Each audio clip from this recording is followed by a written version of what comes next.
Welcome to This Week in BJJ, the only show running the gamut of Brazilian Jiu-Jitsu and running it live every Friday night. Hello guys, and welcome to a new edition of This Week in BJJ. I'm Budo Jake, and today is August 17th, 2012. We were off last week because we were in Las Vegas. We're going to talk about that in a little bit, but in the meantime, let me introduce my co-host, Dane. How you doing, Budo Dane? Hey guys, how you doing? What have you been up to in the past 2 weeks? Training. It's been 4,000 degrees, I think it was. It peaked at 5,000 last night. I almost literally caught fire, but yeah, been doing that. And you train on the second floor. Yeah, it's worse. It's like 10 degrees at least, hotter than downstairs. Well, I mean, I walk through the door and it hits me because it's, the school. And then you walk upstairs and you just slowly feel the increase in temperature. So it's like foreboding as you go there. Watching my gi just get soaked as I move. Do you think there's anything good about training in hot temperatures? It makes you feel like you've done a whole bunch of work at the end of the night. You're like, man, I trained so hard. You could have gone like 2 rolls and still like, oh, so much work. Right. And you weigh yourself after class, think, wow, I lost so much weight. Right. I go home and drink like 2 gallons of water, and it's right back where I started from. But do you think you warm up a little bit quicker? Yeah, that's one thing I noticed in the cold, especially when it gets really cold, is there's times when I feel like I just can't get my back warmed up. Right. You roll around, you move, you stretch, you run around. It's just, I don't know. A lot of times, even when it comes to sparring, I don't feel like I hit my stride till maybe 1 or 2 rolls in, so 10 minutes in. Yeah. Do you feel like you get warm up faster? Yeah, I do. I did Bikram yoga for a little while, where it's like okay. 105 degrees throughout the whole session, and that's another thing where I found that when it's really hot, you warm up really quickly, and there's probably less chance of injury that way. Does heat affect you a lot, or is it? In Jiu-Jitsu, when it's really hot, I get tired a lot quicker. Right. It's made me second guess any trips to Brazil. Right. So we got a lot of stuff to talk about. 2 weeks worth of news and some news from Las Vegas to get into. We also have a guest tonight that's going to come on a little bit, Charles Sanders, who made a really cool UFC 150 spoof video. Hilarious. Yeah. So we're going to show that, talk to him a little bit later in the show. But last weekend, we were in Las Vegas for the IBJJF Vegas Open. Speaking of hot. Yeah. It was 111 in Vegas. No. But, most people in SoCal make a lot of trips to Vegas, so for us, we're kind of in and out. We filmed an episode of Rolled Up with Robert Drysdale, who was just the coolest guy. Right. That's the fun part about doing Rolled Up is, of course, the whole thing's fun, but getting to know these guys really well. And I didn't know Robert that well, but he's a fascinating guy. Yeah, he has a pretty interesting history, right? Mm-hmm. Perfect English, perfect Portuguese. He's trained in America and Brazil. Right. Actually, I've had a few friends that just emailed him out of the blue because they wanted to train in Brazil and they're having trouble finding a place to stay, and he totally hooked them up. So they have a lot of nice things to say about him. Right. And I was, I wouldn't say surprised, but kind of overwhelmed by it.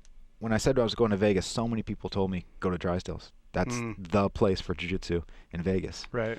I was surprised that there seems to be just one. I'm not to take anything away from the other guys. I'm sure there's a lot of other gyms that are doing well, but Drysdale's expanding really quickly. Right. He doubled his mat space, and he's teaching a lot of UFC guys there. He's got a really good thing going. Cool. I mean, we'll talk about it. I'm interested to hear about his gym too. Mm-hmm. Yep, for sure. Let's talk about the IBJJF Vegas Open. Actually, let's talk about our third and fourth guests. Oh, yes, third and fourth guests. What are you drinking? I'm drinking Black and Voodoo Lager. You like it? I like it a lot. And Shock Top's always good. Shock Top's one of my personal favorites. Yeah. It's a go-to, right? Mm-hmm. Cling. So the Vegas Open. Do it. IBJJF did a great job. Their tournaments are so well run. Everything appeared to be on time. And it's very clean, professional. Just all in all, great tournament. I'd like to do a recap of the gold medalists. Cool. Pablo Silva took the light feather gold. You might have seen him in the Draculino episode of Rolled Up. He's a student of Draculino in Houston, Texas. Samir Chantry got double gold in the light feather and the absolute division, which I was amazed to see 2 light guys, well, a lightweight and a middleweight, light feather and a middleweight, in the absolute finals. Right. How crazy is that? Does that, when you see a guy that's on the low end of the weight scale, does that kind of give you an extra, think a little more highly of them? Because you're like, yeah, you had a lot more disadvantages than maybe people are acknowledging. Absolutely. I always root for the small guy in the absolute division. And not a lot of guys do it. To me, the absolute division is almost like a secondary heavyweight division because there's hardly any small guys in there. So props to Samir for getting out there and doing that. Definitely. Tanquinho, who's also known as Augusto Mendes, took the gold in lightweight. Just want to point out real quick his nickname, Tanquinho. A lot of people get him confused with Toquinho. Right. There's an A in there, people. Right. Two very different guys. Tanquinho is Augusto Mendes. And he took the gold in lightweight division. Zach Maxwell from Gracie Humaita took the middleweight gold. Bruno Antunes from Gracie Baja took the medium heavyweight gold. And Gustavo Pires of Gracie Baja took the ultra heavyweight gold. So, quick question from the chat room, and we'll just call him C because he's an impronounceable handle. He's asking, was Zach Maxwell surprised that he got DQ'd in the absolute final? Did he talk to you off? Yeah, he was shocked, and I say that based on his facial expression. Right. He was really surprised, and from my angle, his leg was below the knee, which wouldn't have been reaping, but I talked to the ref afterwards, and he said that before the call it was up higher, and actually both guys were reaping at some points, and it's just such a dangerous position to play. Right. 50-50. And it's so unfortunate. You know, I hate to see that. But you got to know the rules. Right. So. I mean, train away from that, right? Mm-hmm. Yeah. Samir, I think, is very aware of the rules. He's a ref. Right. He's refereeing that tournament and many others. So, yeah. Let's see. There's a match that... let me just say that IBJJF TV is available on YouTube.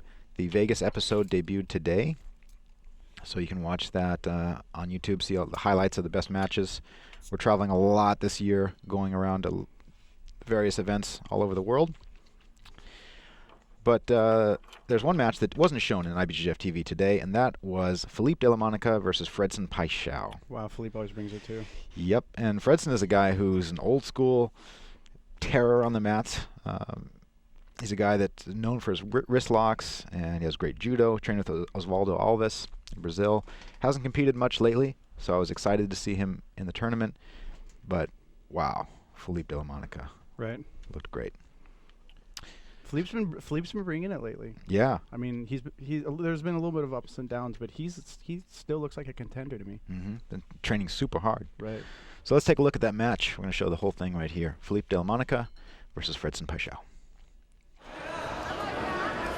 It's Felipe on the left, Fredson on the right. I know Felipe does a lot of physical training, conditioning for a couple of the guys. So he, gasses him. This is a lightweight match. The winner of this match went on to face Kaizen. He showed half guard. Yeah.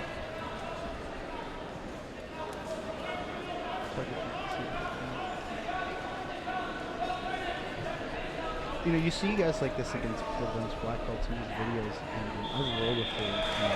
He just slices him. Yeah. When you see a guy, you're not shutting him down, but at least holding him at bay like that, it gives you a sense for the level that you're dealing with. Right. Look at that. Yeah, that's elevator sweep. So smooth. Just waiting for the right time. Look at that balance, right? Mm-hmm. That's something you can't teach. Right. I'm sure anybody that's trained with either one of these guys would say they're an absolute monster. Right. Just like that. He's on his back. Reset. What?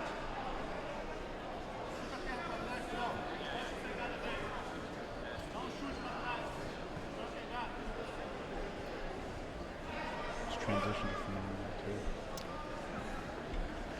Felipe is William Tyler from from Ann Arbor Jiu-Jitsu is now disqualified. I hope this means that Fredson will compete a little bit more. Maybe he just did it because it's a local tournament. James Crisprit. Yeah. We can go. James Crispatted is now disqualified. This position here where you only have one hook in is such a bitch to get out of. Sometimes harder than actually, both feet in. Yeah, I think so. Because you can create a lot of pressure with that that leg that's inside. Mm-hmm. As the Mendes brothers showed us. Right. Yeah, it's not a passive hook. You're squeezing. Yeah, and you can create a lot of pressure, as I was the unfortunate recipient of.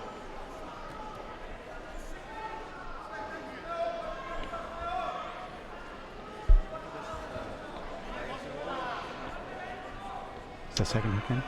Yep. Yep. That's a lot of points to get through on a black belt match. I think this is just a case where Fredson hasn't competed in a while. Right. I'm sure he could get back to his previous level if he would compete more. I'm being told my audio is really low. I went into the live event hushed silence just by psychological necessity. Sorry. Yeah. Guys. Sometimes when you're focusing on something, your voice gets a little... Well, I mean, you know, a lot of times at the Mundials or the Pan Ams, where I'm trying to communicate with, you know, the other Budo videos staff, and I'm like, I don't want to be loud now. Right. Because it seems like I'm screaming. Finish the choke from the back there. Nice. Props to both guys. Great to see Fredson back in competition. So while we're in Vegas, we also filmed an episode of Rolled Up with Robert Drysdale. We have a few episodes in the can. This one will actually debut in October, I believe it is. Wow, that's awesome. But I think we have some pictures that we're going to show here. So was Drysdale really mellow? I mean, because he was such a great competitor. Yeah, here he is in his academy. Right. He was teaching the omoplata. He had an interesting variation on that, which led to some quick taps. Here we are at a restaurant. What did you eat? I had Penang curry. Ah, so it's Indian? Love it. Yeah, and there's a drinking down in Fremont Street. Amazing. Drysdale had a lot of interesting stories. Some of them are on the show, so I won't ruin the surprises with that. But one thing he said really surprised me. He claims that in his whole jiu-jitsu career in Brazil, he never saw a case of staph or ringworm. And his claim is that, well, his theory is that there's no staph or ringworm in Brazil because of the temperature. Okay. I have problems with this. One, if anything I know about biology is that microbes, especially fungi and bacteria, love warm, wet environments.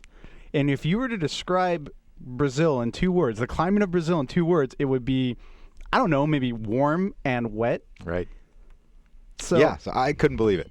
But, I mean... Dude, you've never gotten it, but I have a hard time believing it's not there. But a guy who's trained as much as he has, in as many different academies, you would think he'd seen it. And he said that there's one academy, which shall not be named, that at the end of the day, all the guys would take off their gis, throw them in the corner, big pile of gis, and they'd go home.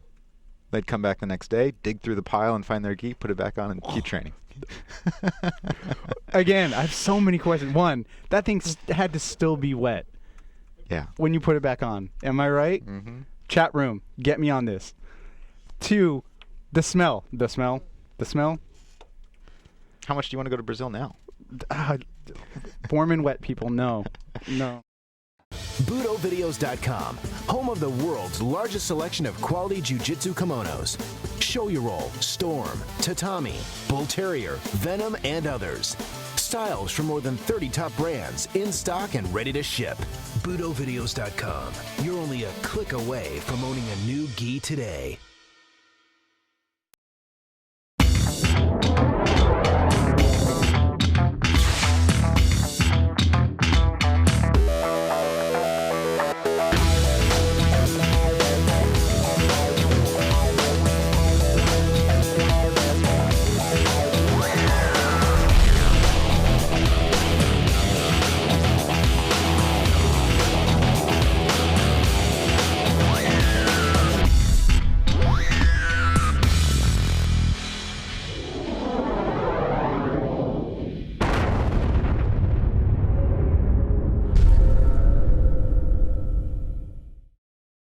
But I'd like to know, for all you guys out there that have trained or lived in Brazil, have you seen cases of staph or ringworm? Because that's a plague for jiu-jitsu guys everywhere. And Right. I use defense soap every time after training.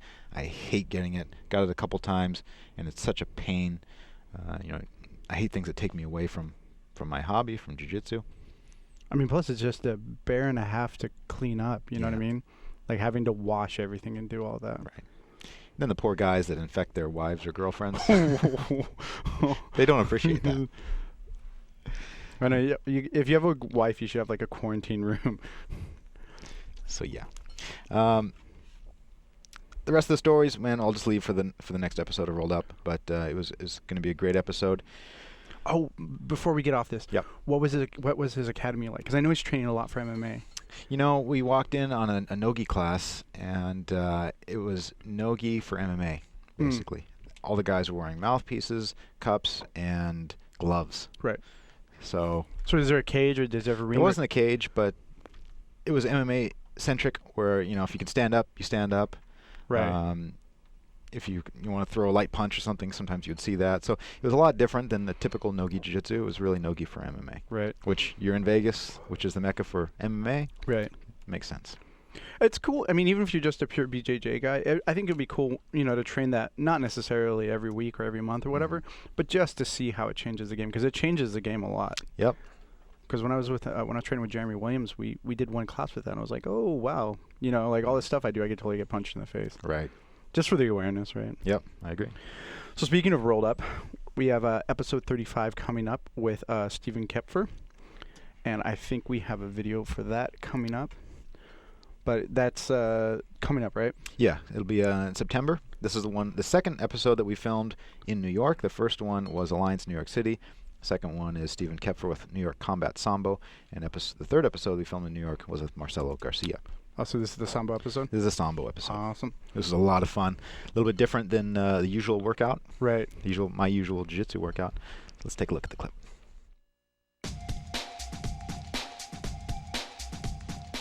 Essentially, Sambo sort of evolved from, you know, the hand-to-hand system, and even the sport versions reflect that sort of goal of ending a fight quickly. So you could sort of say that the general philosophy would be get your throw, get your position, get your submission really fast, you know? So, and it's no different than, say, a jiu-jitsu tournament where you say get your takedown, get your position, get your submission, right? The difference is that and all strategies are based on rules, right? So there's, again, kind of like what's better or what's worse. It all depends on the rules. But in Sambo, you don't get points for different positions. So people aren't wasting time going from position to position just to rack up points, like what's happening in a lot of the sport grappling tournaments. I get my pin, I can get some points with a pin. Okay, now the rest of it is about getting the submission. There's no more point game, so that's what I like. And then the other thing is the limited amount of ground time that you get in sports Sambo means you have to finish fast.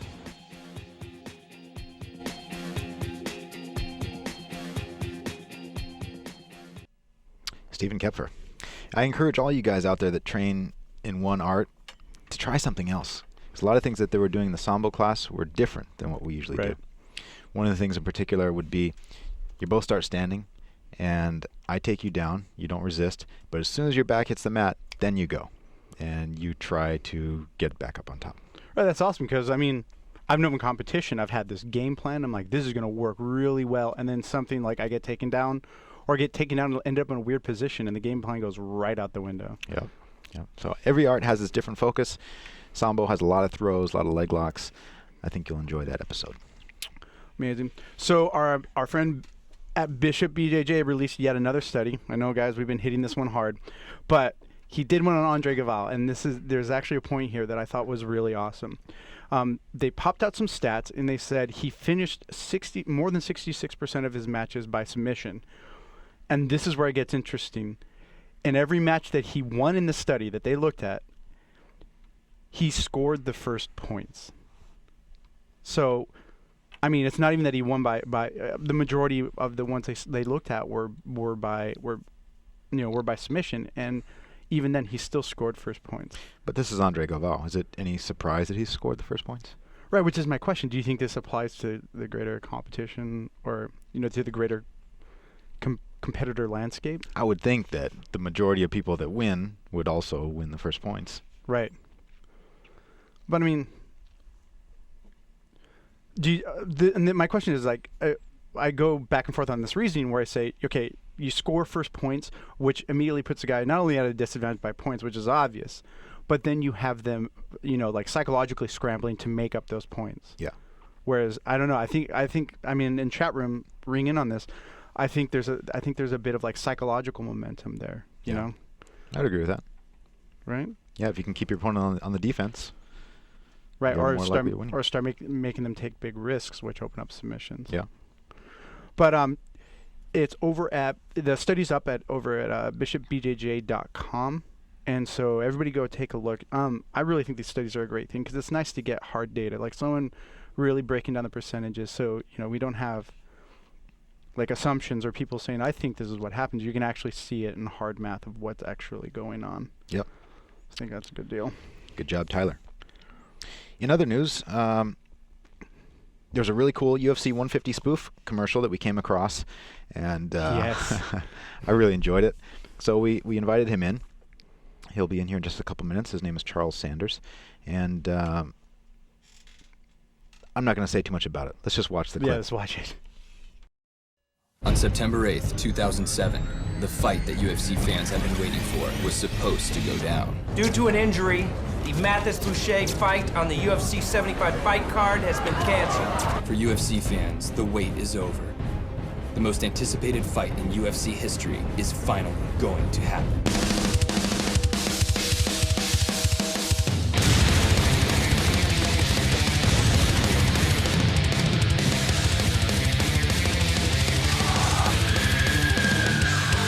Put us on the fight card for UFC Fight Night, Fight for the Troops, which has always been a dream of mine. He didn't make weight.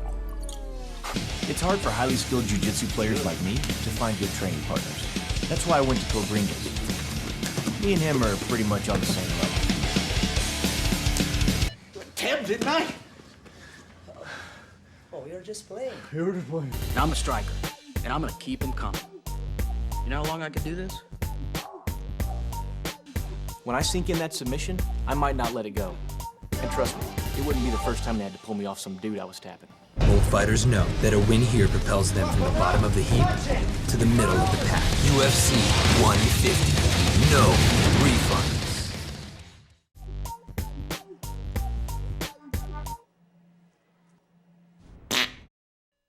All right. Yeah. In the studio now, we have the one and only Charles Mathis. Hey, thank you. Good to be here. Welcome in, Charles. Hey, thank you very much. Thank you. Thank you. So tell me a little bit about what went into making that video and what was your inspiration for that? Well, I've been following MMA since around, I guess, 2003 or around there, right around the Tito Shamrock feud when all that started, So I started around then, and I've always, it grew from there. I really enjoyed it. And then Mike, the other guy in the video, Mike Boucher, I knew him from Dallas. We performed at a comedy club together there, and he moved out to Los Angeles a year after I did. He moved out here in 2006, and it's kind of like roommates start to share interest. He didn't really follow mixed martial arts or jiu-jitsu, but then I was watching it. He's starting to get into it, and then we're like, man, why don't we throw a video together? Like something like that we can throw out on YouTube and all that. And we did one in 2007 for UFC 75, and then a few years passed, and now we did the UFC 150. So it was just something that we both love entertaining people. Me and Mike, we like making people laugh, making joking around, cutting up and stuff like that. So yeah, we just came together and wrote out a script and went from there. The response has been great. Yeah, we've been really happy with it. I was hoping to get a good response like this. It definitely was more than I expected. I think all three of us more than we expected. But it just kind of took off. So does that motivate you to make more? It certainly does. Yeah. I mean, the first one we did, UFC 75, I think got around total to this day got around 650,000 hits on YouTube, and then this last one I think is around 930. And so when you get something like that, it really makes you want to keep going and do. This is me? Yeah, it's you. Oh, thank you. You're welcome, sir. Makes you want to keep going and do more stuff. And you get a lot of there's all the comments on YouTube and stuff like that, and you get the good ones and you get the bad ones. Yeah. But for us, I think I'm sure the good ones outweighed the bad ones, I think. But man, people can really flame me on there, and it kind of cracks you up. You know what was funny about the first one, okay, is that we had our names on there, of course, just like this one, Mathis Boucher, blah, blah, blah, blah, blah, blah. And on a lot of the comments, they kept writing for Mike. They kept writing, the fat guy this, the fat guy that, the fat guy this. And I was like, dude, your name's in there like all over the place. And it's just constantly fat guy, fat guy, fat guy. So that kind of cracked me up. That was pretty funny, I thought. And does Mike train also? No, he did some boxing for a while at a gym in Hollywood. I forget which one, but I've told him he should get into jiu-jitsu, I think, because number one, Mike's real mechanical. I have a kind of a theory about that. Like, I think that people that are more mechanical are much better at this. Like, for me, I'm a bit of a slow learner. I'm a blue belt. I've been training since October 2007. But Mike, like, whenever I would build stuff, right? Or, I'm sorry, buy stuff. Like, when I moved out to LA, I got rid of all my, I brought all my furniture out here from Dallas. Yeah. And it was this big, bulky furniture that would fit in any one bedroom in Dallas because the apartments are big. They're not these LA apartments, So I brought all my furniture out here, and I just ended up selling it after a year. I was like, I can't even move around in my own bedroom, So, whenever I would get something when I bought new furniture like that, Mike was like, "Here, I'll help you put it together." Because I'm lost. But that stuff, it's the worst thing I do is put stuff together. And I was like, dude, if you did jiu-jitsu, because it's all about the leverage and where you feel their weight going, stuff like that. And I was like, dude, you should start training. You will be as good as me in 6 months. I guarantee it. Like 6 months to a year, you'll be as good as me. But I could never talk him into it. And then when we filmed at Cobrinha's, Cobrinha put a little bit of the sell on him. He's like, "So, Mike, do you train jiu-jitsu?" And he's like, "No." And he's like, "You should try, man. It's great." And Mike's like, "Yeah, I don't know, maybe." But do you think the seed has been planted? I'd like to think that, man. Dude, it would really, it's great when your friends get into something that you think is really great, which I think a lot of jiu-jitsu guys are constantly doing that. Like, man, you should try it. You should try it. You should try it. And hopefully one day it'll click and Mike will get in there and start training, because that'd be great, man, to have him in there, one of my best friends and in there training with me. But we'll see. I hope he gets to it. And where are you training now? Right now I'm at Cobrinha's at his new school there. Well, I'm fairly new, I think a year, a little bit over. Right. Before that, I was training with Sean Williams. He's the one that gave me my blue belt, the cruel tutelage of Sean Williams. And so we saw, right? Yeah, exactly, man. No holds barred, I guess. But so now I'm over there. It's a good school. I really like it there. I'm really happy with that school. Tell me a little bit about the training there, because I think a lot of people perceive that as being a high-end competition school, I have a follow-up whereas question to this, too. the hobbyist, won't survive. That is a very good question. Coming there as a blue belt, I didn't start as a white belt, which I really kind of wish I had, because I like coming up through one. Well, I don't know. I'm two-sided on that. Coming up through one professor or one teacher and not. But someone coming in there as a white belt can definitely, and maybe a hobbyist could definitely participate. Definitely, they will get sharpened. They will get better. Right. It may be a little rough than most schools. I mean, I've been there about 8 or 9 months. I think I've tapped maybe 2 people, and the white belts are really good, man, really good. And all the upper belts are really good. Like there's Isaac is there. This guy Isaac. I don't know how to pronounce his last name, but it's Dor. I don't know, something like that. Sorry, Isaac. And I think he won the Worlds at Blue twice.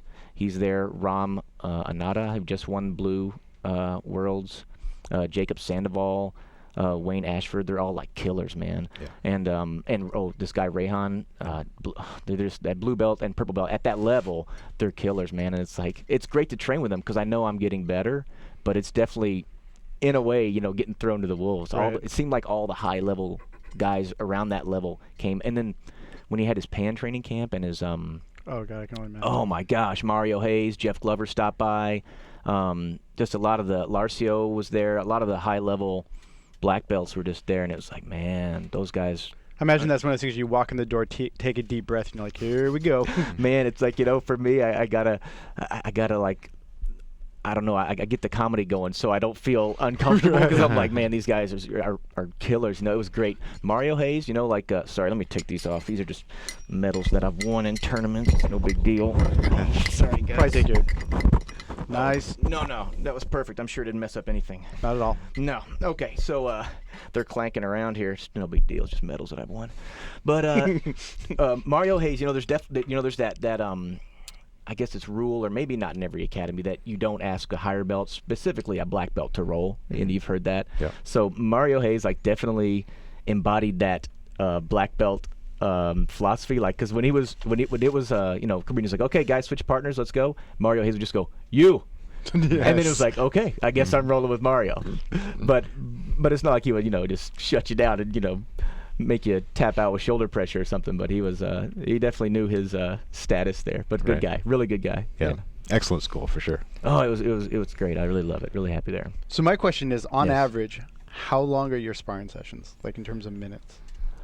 In terms of minutes, it changes day to day. Okay. I don't know. I haven't figured out if there's a certain method to it that Cobrinha has, but we'll go.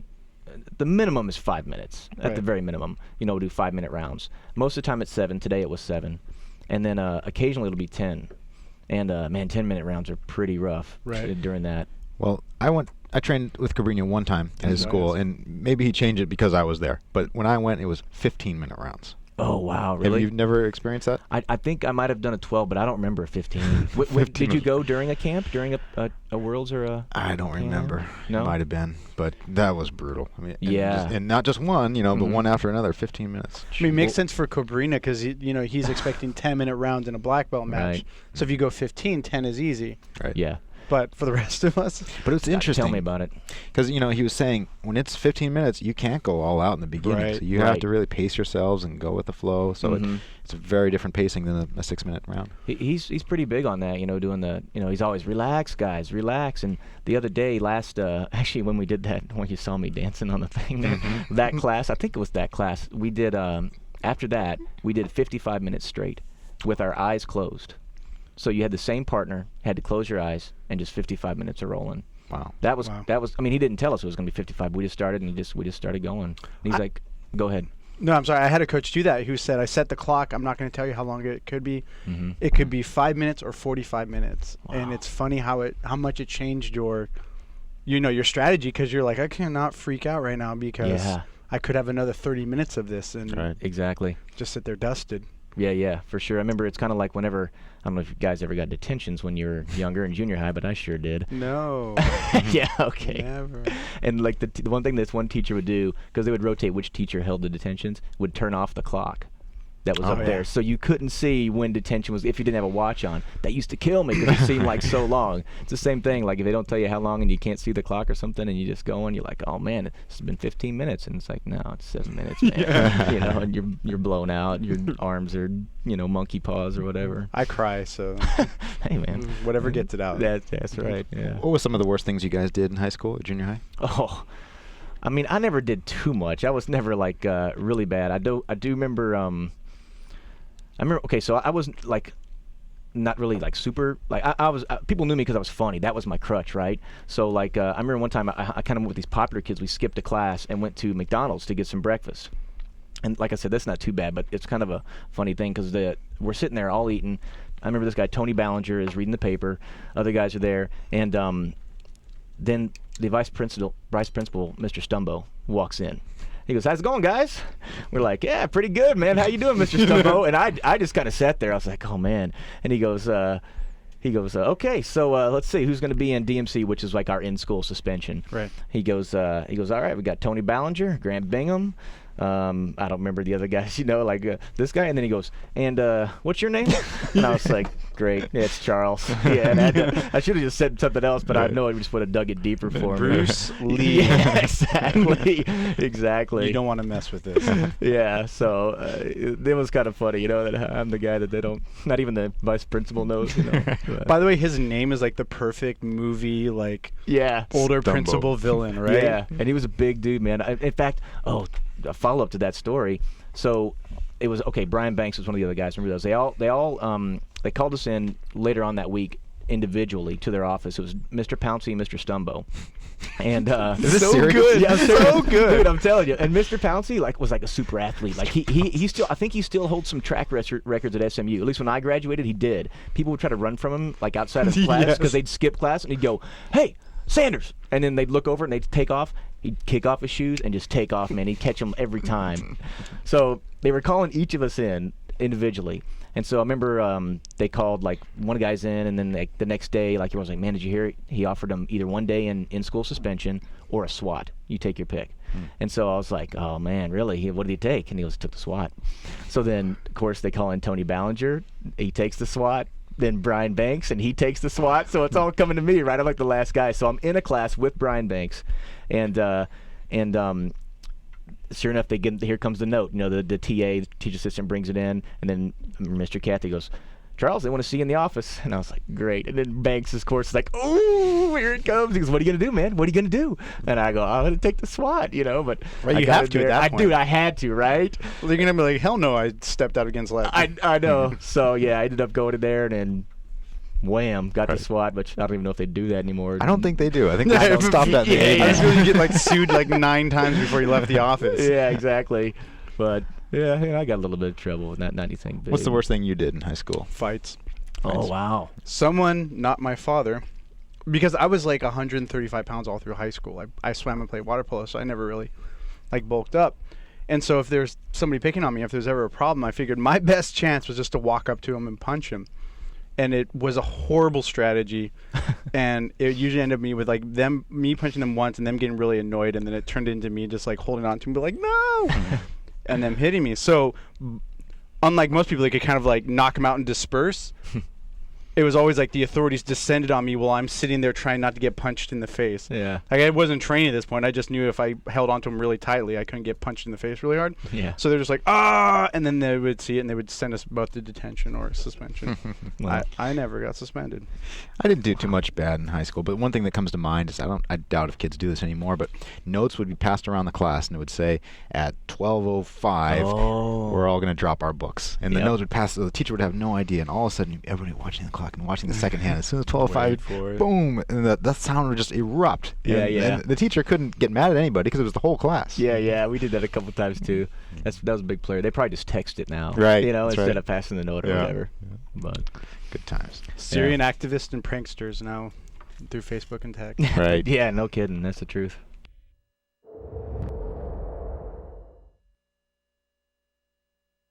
Hi, I'm Rick Brown from LibertyStrengthTraining.com, and I'm here from my friends at Kaizen Athletic to introduce to you the new Kaizen Athletic Power Mace. If you're a grappler, if you do Jiu-Jitsu, if you need a strong grip, you need a power mace. Every time you pick it up, your hands are gripping this thick handle, and you're getting a workout for your forearms, your elbows, your arms, and your hands. It's incredible. I'd like to show you a few of the movements that you can do with these 4 different sizes.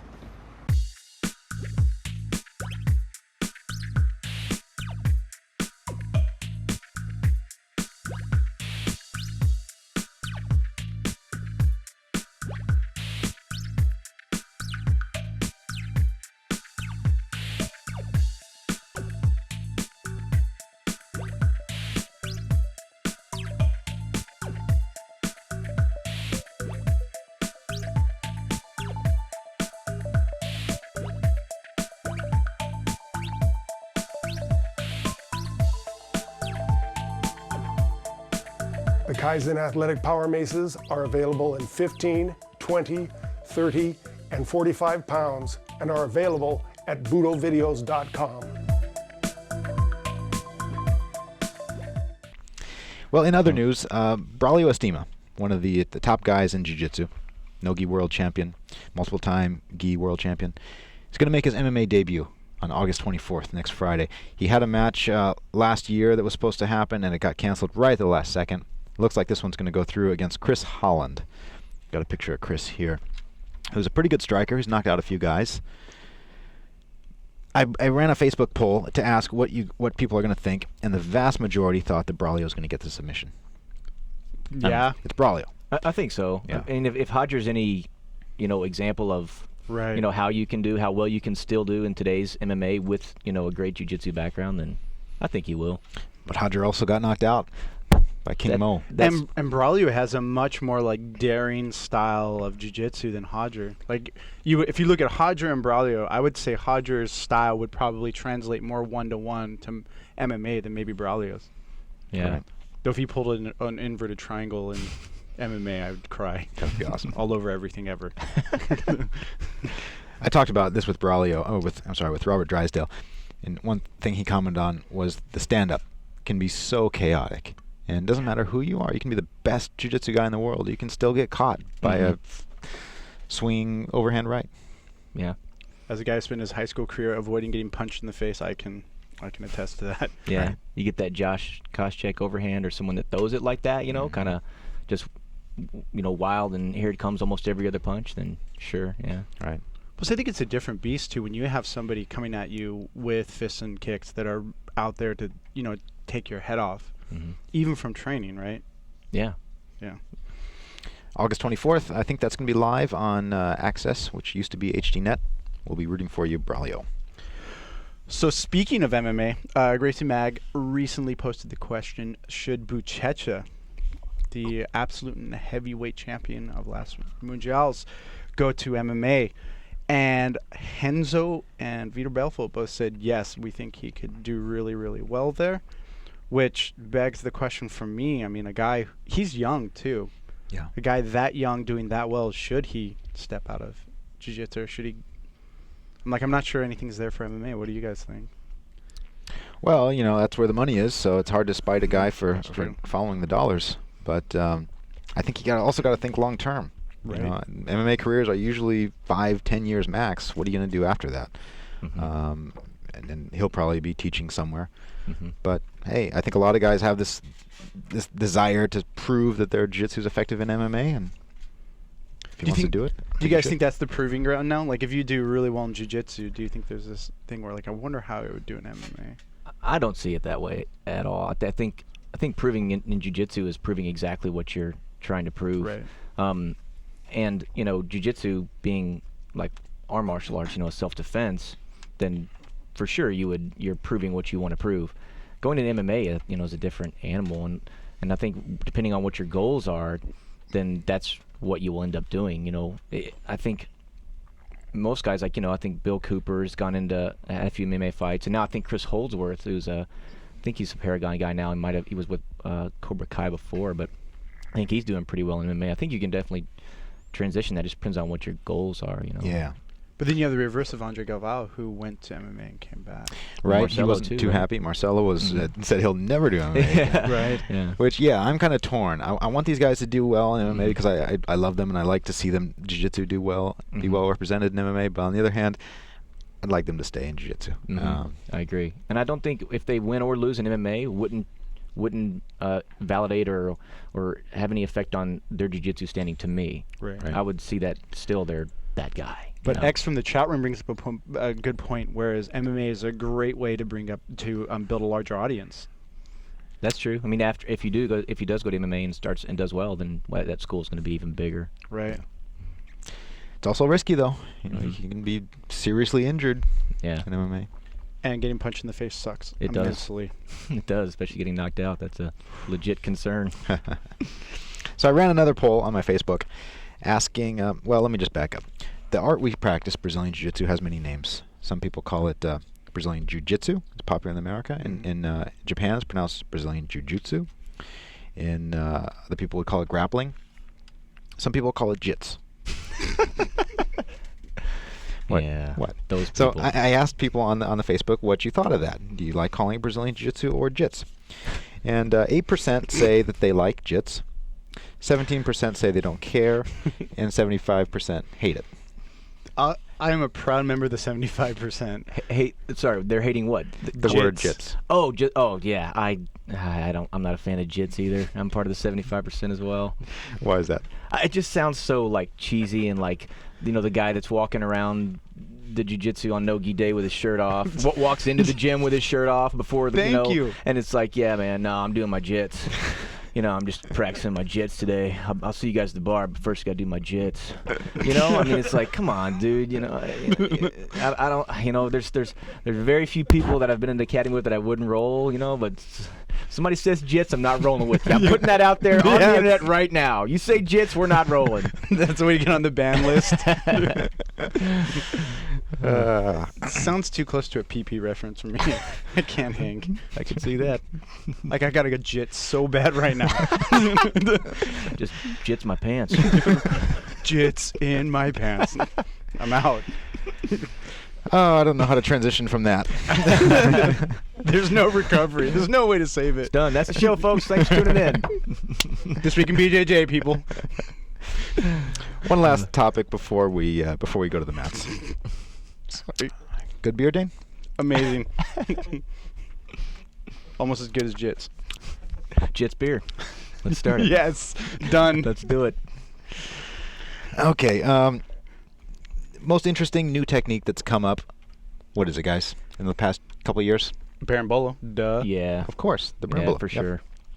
Really highly effective sweep, especially at the lower weight classes. Rafa Mendes has been proving it time and time again at the highest levels of competition.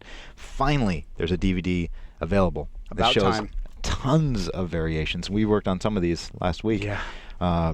No, there's no other DVD available. The only one by Tony Pazensky, and he shows how to get into it, what to do when the guy counters it, what to do when the guy just stops you, and there's a lot of highly effective stuff. Tony's a guy who really breaks things down and shows things in a really almost scientific. He's an instructor also, not of jiu-jitsu, but well, he is of jiu-jitsu, but other things also. So he's a really good teacher, and definitely recommend this DVD. I think you'll enjoy it. We've got a little video clip of it here.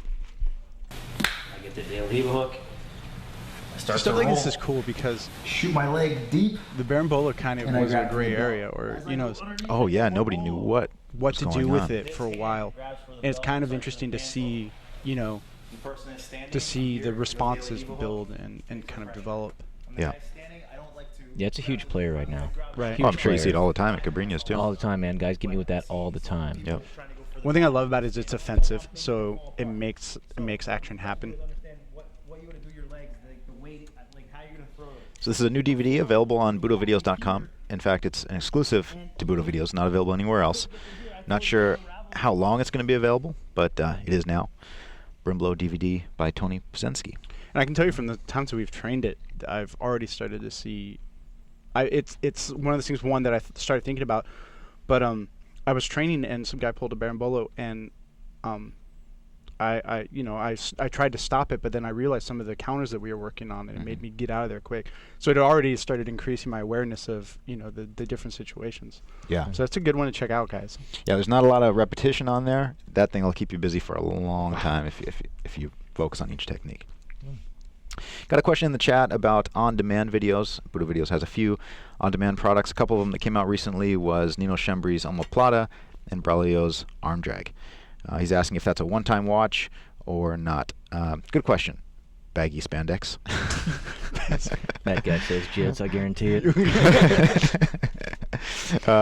Once you pay for it, you can watch it forever, as many times as you want. And I learned a lot from Nino Schembry with the omoplata, and Braulio's arm drag is great as well. Anything else we need to discuss before we head to the mats? Other than that, arm drag series is actually really awesome. Mm-hmm. I thought everything had been said, and I watched. I kind of took a look at the preview, and it's really good. Yep, arm drags, and there's a collar drag on there that's really nice too. Ooh, nice. Wouldn't mind seeing that one. All right, guys, just a reminder that next week we're going to be in Boston, so we're not going to have an episode of This Week in Budo, This Week in BJJ next week, but we'll be back in 2 weeks. But stay tuned. We'll be back on the mats in just a minute.